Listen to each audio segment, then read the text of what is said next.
তো আজকে বানাবো এই দরজাটা। তো চলো মাপটা দেখে নিই।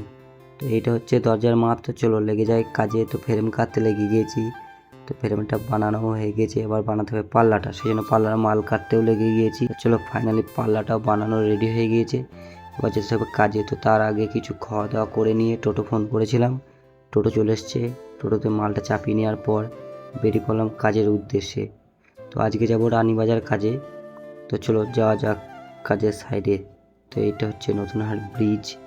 তো ফাইনালি পৌঁছে গেছি রানীবাজার কাজের সাইডে। তো চলো প্রথমে ফ্রেমটা বসাতে হবে, সেই জন্য ফ্রেমটাকে ভালো করে উলুন করে নেওয়ার পর যন্ত্রপাতি লাগিয়ে নিয়ে ফুটো করে ফ্রেমটাকে বসিয়ে নেওয়ার পর পাল্লাটাকে লাগাতে লেগে গেলাম। তো ফাইনালি দরজাটা লাগানো কমপ্লিট হয়ে গেছে।